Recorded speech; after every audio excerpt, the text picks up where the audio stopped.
എല്ലാവർക്കും നമസ്കാരം. ഞാൻ ഷാജി മഞ്ചേരി. ഇന്ന് രാമായണ കഥാമൃതത്തിൽ രാമായണ കാണ്ഡങ്ങളെക്കുറിച്ചും ഉത്തരരാമായണത്തെക്കുറിച്ചുമാണ് ചർച്ച ചെയ്യുന്നത്. രാമായണത്തിൻ്റെ അധ്യായങ്ങൾ ഓരോന്നും എങ്ങനെയാണ് നിബന്ധിച്ചിരിക്കുന്നത്, അതിൻ്റെ പ്രത്യേകതകൾ എന്താണ്? ഉത്തരരാമായണം പലപ്പോഴും ചർച്ച ചെയ്യപ്പെടാതെ പോകുന്ന ഒരു രാമായണമാണ്. അല്ലെങ്കിൽ സാധാരണയായിട്ട് ഈ രാമായണ പാരായണത്തിൽ ഉൾപ്പെടുത്താതെ പോകുന്ന ഒരു ഭാഗമാണ് ഉത്തരരാമായണം. എന്താണ് ഉത്തരരാമായണത്തിൻ്റെ പ്രാധാന്യം? അത് നമ്മൾ അറിഞ്ഞിരിക്കേണ്ടതല്ലേ? ഇത്തരം കാര്യങ്ങളാണ് ഇന്നത്തെ വീഡിയോയിൽ ചർച്ച ചെയ്യുന്നത്. ഇന്നലെ എത്ര രാമായണം, യഥാർത്ഥ രാമൻ ആരുടെ രാമൻ എന്നുള്ള വീഡിയോ എല്ലാവരും കണ്ടു. കുറേ ആൾക്കാർ കമൻ്റ് അയച്ചു, കുറേ ആൾക്കാർ അതിൻ്റെ സംശയങ്ങളായിട്ട് ചില ചോദ്യങ്ങളൊക്കെ അയച്ചിട്ടുണ്ട്.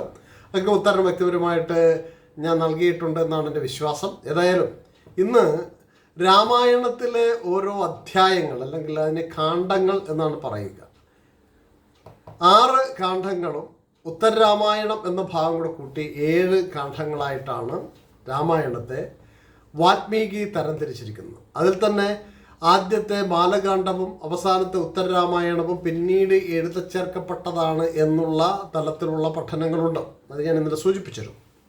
അപ്പോൾ അതുമായിട്ട് ബന്ധപ്പെട്ട കൂടുതൽ കാര്യങ്ങൾ ഇന്നത്തെ വീഡിയോയിൽ പറഞ്ഞിട്ടുള്ളതുകൊണ്ട് അതിലേക്ക് ഞാൻ കടക്കുന്നില്ല. ഇന്ന് ബാലകാണ്ഡത്തിലാണ് രാമായണം തുടങ്ങുന്നത്. ബാലകാണ്ഡം എന്ന് പറഞ്ഞാൽ അയോധ്യയിലെ രാജാവായ ദശരഥ മഹാരാജാവിന് 3 ഭാര്യമാരുണ്ടെങ്കിലും മക്കളുണ്ടാവുന്നില്ല. അങ്ങനെ മക്കളില്ലാത്ത അവസരത്തിൽ ഋഷ്യശൃംഖലയെ വിളിച്ച് യാഗം നടത്തുകയും ആ യാഗത്തിൻ്റെ അനന്തരഫലമായിട്ട് ദശരഥന് 4 മക്കൾ ജനിക്കുകയും ചെയ്യുന്നു. രാമൻ, ഭരതൻ, ലക്ഷ്മണൻ, ശത്രുഘ്നൻ എന്നിങ്ങനെ ആ തലത്തിലാണ് അവരുടെ ജനനം.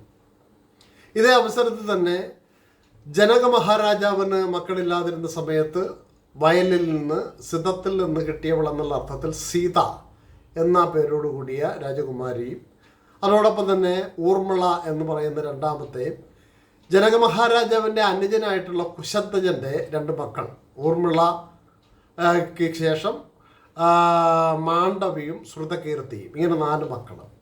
ഇവരുടെ ജനനവും വളർച്ചയുമാണ് ബാലകാണ്ഡത്തിൽ പറയുന്നത്.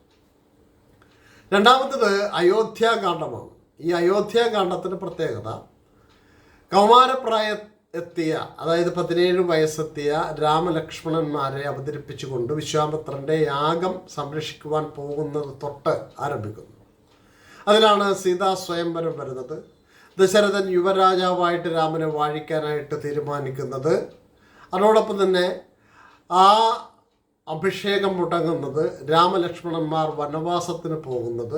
അങ്ങനെ വനവാസത്തിന് പോയി അത്രി മഹർഷിയുടെ ആശ്രമത്തിൽ രാമനും ലക്ഷ്മണനും ചെല്ലുന്ന, അത്രി മഹർഷിയുടെ ഭാര്യ അനസൂയ അവരെ പരിചരിച്ച് മക്കളെ പോലെ പരിചരിക്കുന്നതുമായിട്ട് ബന്ധപ്പെട്ട കാര്യങ്ങൾ വരെയാണ് പറയുന്നത്.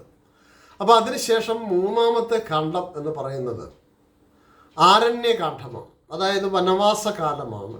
ആ വനവാസകാലവുമായിട്ട് ബന്ധപ്പെട്ട് ദണ്ഡകാരണ്യത്തിലെത്തുന്ന രാമലക്ഷ്മണനും സീതയും, അവരുടെ ഓരോ തരത്തിലുള്ള ജീവിതം, അതോടൊപ്പം തന്നെ അവർ അവിടെ വെച്ച് കൊല്ലുന്ന ഖരാസുരൻ,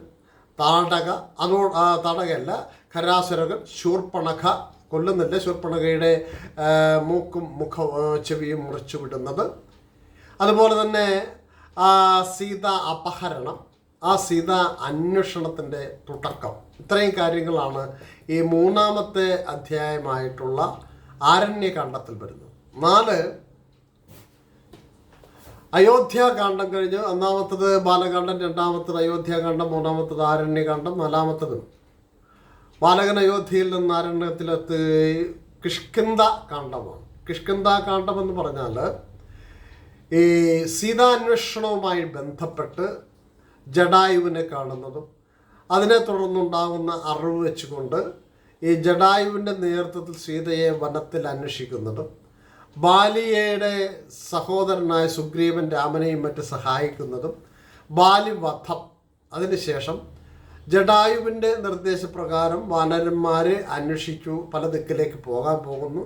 സുഗ്രീവനെ രാജാവായിട്ട് വാഴിച്ചെങ്കിലും സുഗ്രീവൻ 4 മാസത്തോളം രാമനെ സഹായിക്കാതിരിക്കുന്നു. ആ അവസരത്തിൽ ലക്ഷ്മണൻ സുഗ്രീവൻ്റെ അരികിൽ ചെന്നിട്ട് വഴക്കിടുന്നു. അങ്ങനെ വാനരന്മാരുടെ നേതൃത്വത്തിൽ സീത അന്വേഷണവും ആ അന്വേഷണത്തിൻ്റെ ഭാഗമായിട്ട് ഹനുമാൻ ലങ്കയിലേക്ക് പോകുന്നത് വരെ ഉള്ള കഥയാണ് ഈ പറയുന്ന കിഷ്കിന്ധകാണ്ഡം.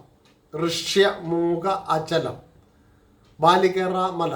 അതിനെക്കുറിച്ച് ഞാൻ ബാലി സുഗ്രീവനും എന്നുള്ള വീഡിയോയിൽ അതിൻ്റെ ഡീറ്റെയിൽ പറഞ്ഞിട്ടുണ്ട്. സംശയമുള്ളവർക്ക് ബാലി സുഗ്രീവനും എന്നുള്ള ആ ടോപ്പിക്ക് എടുത്ത് ആ വീഡിയോ എടുത്ത് കാണാവുന്നതാണ്. അതുകൊണ്ട് അതിലേക്ക് ഞാൻ ഡീറ്റെയിലിങ്ങിലേക്ക് പോകുന്നില്ല. അതിനുശേഷമാണ് 5-ാമത്തെ അധ്യായം അല്ലെങ്കിൽ 5-ാമത്തെ ഖണ്ഡമായിട്ടുള്ള ഈ ബാലകാന്ഡം, അതിനുശേഷം അയോധ്യാകാന്ഡം, അതിനുശേഷം ആരണ്യകാന്ഡം, അതിനുശേഷം കിഷ്കിന്ധകാന്ഡം, അതിനുശേഷം സുന്ദരകാന്ഡമാണ്. ഈ സുന്ദരകാന്ഡത്തിലെ യഥാർത്ഥ നായകൻ എന്ന് പറയുന്നത് ഹനുമാനാണ്. ഹനുമാൻ സമുദ്രലംഘനം ചെയ്തിരുന്നു. ഹനുമാൻ ലങ്കയിൽ ചെല്ലുന്നു. പോകുന്ന വഴിക്ക് മൈനാക പർവ്വതം ഹനുമാനെ സഹായിക്കുന്നതും സുരസ എന്ന് പറയുന്ന അല്ലെങ്കിൽ സുരാസ എന്ന് പറയുന്ന രാക്ഷസി ഹനുമാനെ ദേവന്മാരുടെ നിർദ്ദേശപ്രകാരം പരീക്ഷിക്കാൻ വരുന്നതും അവർക്ക് മോക്ഷം കിട്ടുന്നതുമായ കാര്യങ്ങൾ.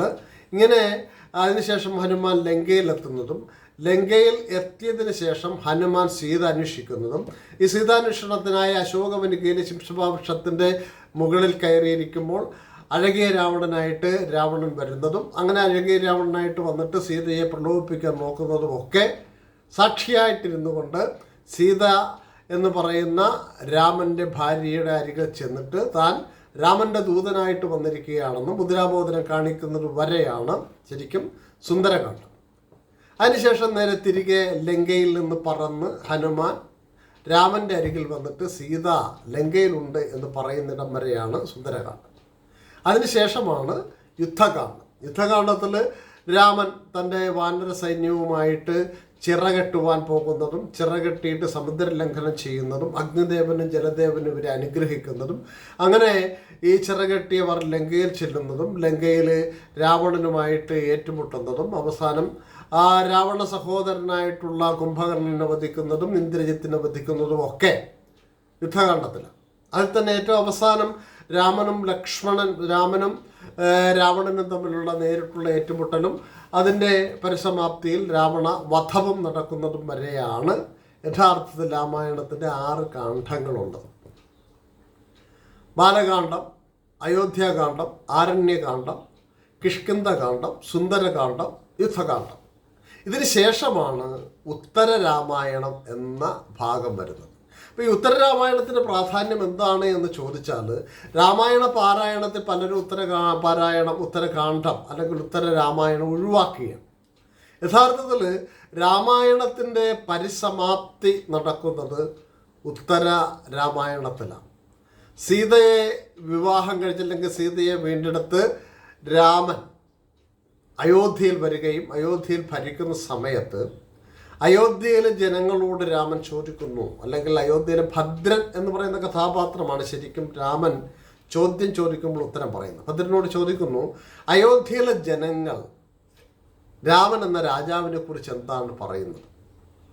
അപ്പോൾ ഇവരാദ്യം പറയുന്നത് നല്ല രാജാവാണ്, രാജാവിൻ്റെ ഭരണം കൊള്ളാമെന്നൊക്കെയാണ് പറയുന്നത്. പക്ഷേ അയോധ്യയിലെ ജനങ്ങൾ യഥാർത്ഥത്തിൽ പറയുന്നത് എന്താണെന്ന് പറയണം എന്ന് രാമൻ ആവശ്യപ്പെടുന്നതനുസരിച്ച് ഭദ്രൻ പറയുന്നു, രാവണൻ്റെ തട്ടിക്കൊണ്ടുപോയ സീതയെ രാമൻ കൊണ്ടുവന്നിവിടെ വാഴിക്കുന്നത്, ആ വാഴിക്കുന്നതിലെ ചില പ്രശ്നങ്ങൾ അവിടുത്തെ ജനങ്ങൾ പറയുന്നു. രാജാവിന് ഇങ്ങനെ ചെയ്യാമെങ്കിൽ ധർമ്മത്തിന് വിരുദ്ധമായി തങ്ങളുടെ ഭാര്യമാർ പോയി 1-2 ദിവസം ആരുടെയെങ്കിലും കൂടെ താമസിച്ചതിന് ശേഷം തിരികെ വന്നാൽ തങ്ങളും തങ്ങളുടെ ഭാര്യമാരെ താമസിപ്പിക്കേണ്ടതല്ലേ എന്ന തരത്തിൽ പ്രജകൾ പറയുന്നു എന്ന് കേട്ട രാമൻ ആകെ തകരുകയാണ്. രാമനറിയാം സീത ഒരു തെറ്റും ചെയ്യാത്തവളും പതിവ്രതയാണെന്ന്. പക്ഷേ ഒരു രാജാവ് ജനങ്ങളുടെ മുമ്പിൽ സംശയങ്ങൾക്ക് അതീതനായിരിക്കണമെന്ന ഒറ്റ ചിന്ത കൊണ്ട് നേരെ രാമൻ തൻ്റെ അനുജന്മാരെ വിളിക്കുകയാണ്. അനുജന്മാരായിട്ടുള്ള രാമനെയും ലക്ഷ്മണനെയും ഭരതനെയും ശത്രുഘ്നെയും വിളിച്ചിട്ട് പറയുന്നു, ഇങ്ങനെ ജനങ്ങൾ പറയുന്നു, ഞാൻ പറയുന്നത് ശ്രദ്ധിച്ച് കേൾക്കണം.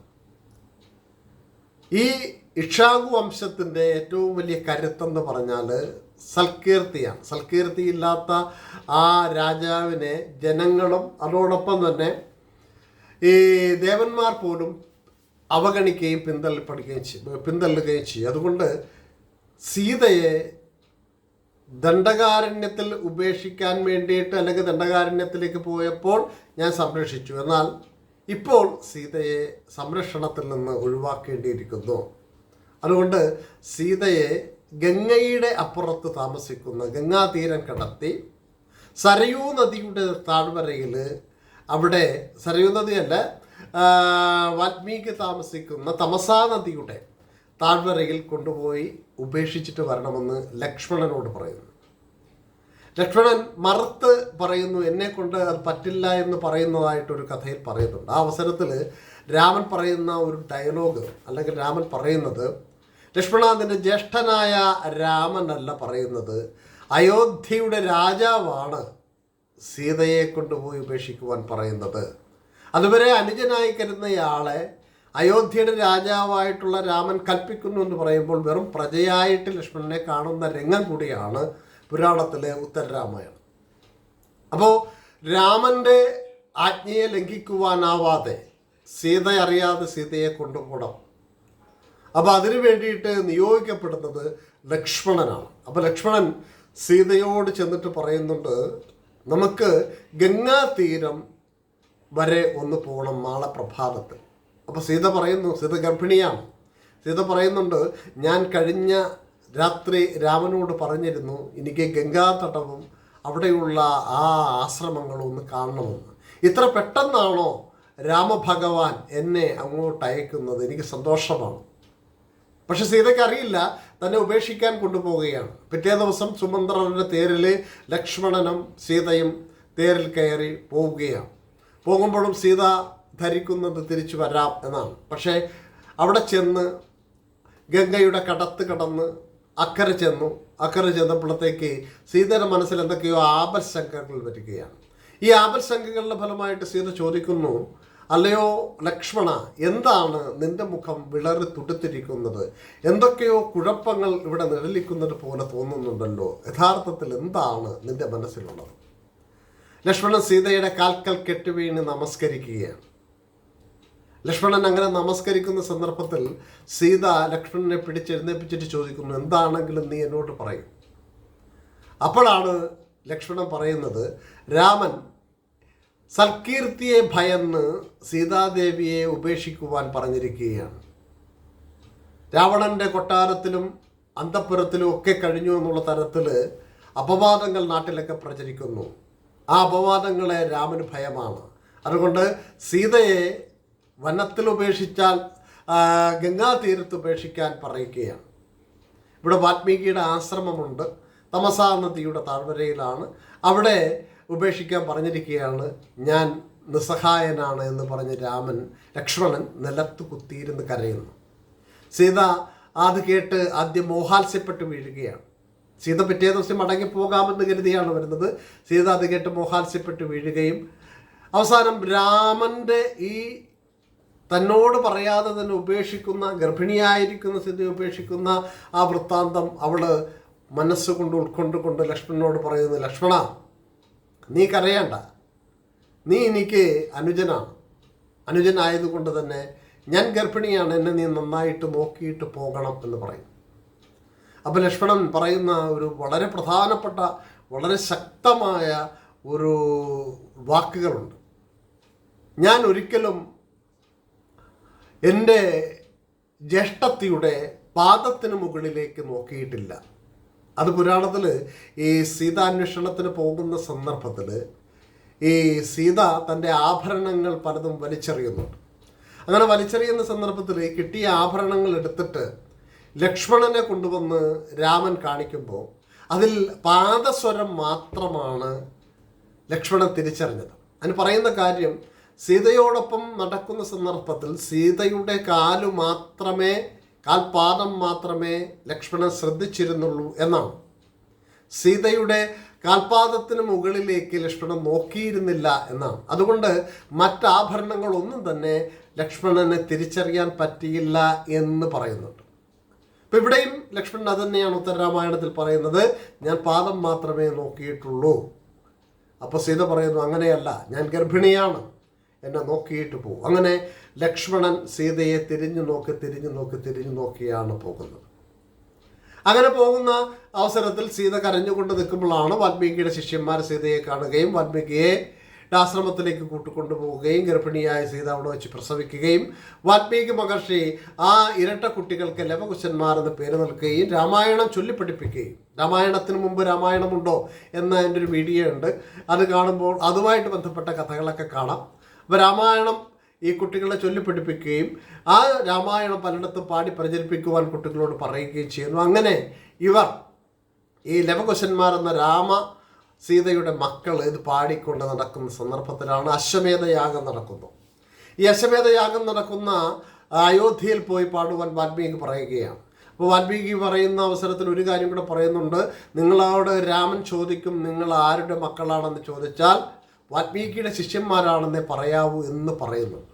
അങ്ങനെ ഇവർ വാൽമീകിയുടെ ആശ്രമത്തിൽ ചെന്നിട്ട് രാമൻ്റെയും സീതയുടെയും കഥ പാടി കേൾപ്പിക്കുകയും ആദ്യത്തെ 20 ഖണ്ഡങ്ങൾ വീതമാണ്, ആദ്യത്തെ 20 അധ്യായങ്ങൾ വീതമാണ് വാൽമീകിയുടെ രാമായണം ചൊല്ലി കേൾപ്പിക്കുന്നത്. അവസാനം രാമൻ തിരിച്ചറിയുന്നു ഇത് തൻ്റെ മക്കളാണെന്ന്. അങ്ങനെ മക്കളാണെന്ന് തിരിച്ചറിയുമ്പോൾ സീത എവിടെയാണെന്ന് അന്വേഷിക്കുന്നു. സീതയെ തിരികെ തൻ്റെ കൊട്ടാരത്തിലേക്ക്, വാൽമീകിയുടെ ആശ്രമത്തിൽ നിന്ന് കൊട്ടാരത്തിലേക്ക് കൊണ്ടുവരാൻ പറയുന്നു. അങ്ങനെ കൊട്ടാരത്തിലേക്ക് വന്ന് സീതയെ രാമൻ കാണുന്ന ആ നിമിഷത്തിൽ സീത പ്രാർത്ഥിക്കുന്നു, ഭൂമിദേവി, ഈ വിപത്ത് നിറഞ്ഞ ലോകത്ത് നിന്നും, ഇതുവരെ ജീവിച്ച ജീവിതത്തിൽ നിന്നും എനിക്ക് ഭൂമിയിലേക്ക് ഒരു അവസരം തന്ന് ഭൂമിദേവി എന്നെ സ്വീകരിച്ചാലും എന്ന് പറയുമ്പോൾ ഭൂമി പിളർന്ന് രഥവുമായിട്ട് ഭൂമിദേവി പ്രത്യക്ഷപ്പെടുകയും സീതയെ മടിയിലിരുത്തിക്കൊണ്ട് അന്തർധാനം ചെയ്യുകയും ചെയ്യുന്നു. ഇത് ഉത്തരരാമായണത്തിലാണ് പറയുന്നത്. അതിനുശേഷം രാമൻ പൊട്ടിത്തെറിക്കുകയും കരയുകയും ചെയ്യുന്നു. താൻ ചെയ്ത പാപങ്ങളോർത്ത് പൊട്ടിത്തെറിക്കുകയും കരയുകയും സീതയെ എനിക്ക് ഭൂമിയിൽ നിന്ന് വീണ്ടെടുക്കണമെന്ന് ആവശ്യപ്പെടുകയും ഭൂമി ഞാൻ തകർത്ത് കളയുകയൊക്കെ ചെയ്യുമെന്നൊക്കെ പറയുമ്പോൾ ബ്രഹ്മാവ് പ്രത്യക്ഷപ്പെടുകയും ബ്രഹ്മാവ് രാമനോട് പറയുന്നു, നിന്റെ നിയോഗം കഴിഞ്ഞിരിക്കുന്നു, നിന്നെ നിയോഗിച്ചിരിക്കുന്നതിന് ചില ലക്ഷ്യങ്ങളുണ്ടായിരുന്നു, ആ ലക്ഷ്യങ്ങൾ പൂർത്തിയായിരിക്കുന്നു, അടുത്ത പടിയായിട്ട് ഈ ലോകം വിട്ടു പോകുക എന്നുള്ളതാണ് നിന്റെ നിയോഗത്തിൽ അടുത്തത്. അതുകൊണ്ട് ലവകുശന്മാർക്ക് ഭരണമേൽപ്പിക്കുക. അങ്ങനെ ഉത്തരകോസലമെന്നും ദക്ഷിണകോസലമെന്നും കോസലത്തെ 2 തരം തിരിച്ചിട്ട് ലവനെയും കുശനെയും ഭരണമേൽപ്പിച്ചിട്ട് ഇവർ 4 പേരും കൂടി സരയൂ നദിയിലേക്ക് പോവുകയാണ്. അപ്പോൾ സരയൂ നദിയിലേക്ക് ലക്ഷ്മണനും മറ്റും പോകുന്ന രംഗം ഭീകരമാണ്. കാരണം ഈ ONV കുറിപ്പിൻ്റെ ഐസരയൂ കൈക്കൊള്ളുക നീ എന്നെ ആത്മഘ്രതത്തിന് ഗാധതയിലേക്കെന്ന് പറഞ്ഞ് സരയൂൻ്റെ കവിത ONV എഴുതിയിട്ടുണ്ട്. ഐസരയൂ കൈക്കൊള്ളുക എന്നെ നീ ആത്മഹ്രദത്തിന് ഗാധതയിൽ എന്ന് പറഞ്ഞ് ലക്ഷ്മണൻ ഈ സരയൂ നദിയിലേക്ക് പോകുമ്പോൾ അയോധ്യയിലെ ജനങ്ങളെല്ലാം ഈ സരയൂ നദിയുടെ കരയിൽ നിന്ന് കരയുകയാണ്. ലക്ഷ്മണനും രാമനും ശത്രുഘ്നനും ഭരതനും ആ സരയൂ നദിയിലേക്ക് ഇറങ്ങുന്നു. എന്നിട്ട് ജനങ്ങൾക്ക് അഭിമുഖമായി നിന്നുകൊണ്ട് അവരെ കൈ വീശി ആ താഴത്തട്ടിലേക്ക് പതുക്കെ വെള്ളത്തിലേക്ക് പുറംതിരിഞ്ഞ് ഇറങ്ങിപ്പോകുന്നിടത്താണ് രാമായണത്തിൻ്റെ സമാപനം. ഉത്തരരാമായണം അങ്ങനെയാണ് സമാപിക്കുന്നത്. എന്തിനു വേണ്ടിയാണ് ഉത്തരരാമായണം എഴുതപ്പെട്ടത് എന്ന് ചോദിച്ചാൽ, രാമായണ കഥ പൂർത്തിയാകണമെങ്കിൽ അതിൻ്റെ അവസാനം പറയണം. അവസാനം എങ്ങനെയാണ് എന്ന് പറയുന്നതിന് വേണ്ടി കൂടിയാണ് ഉത്തരരാമായണം എഴുതപ്പെട്ടത്.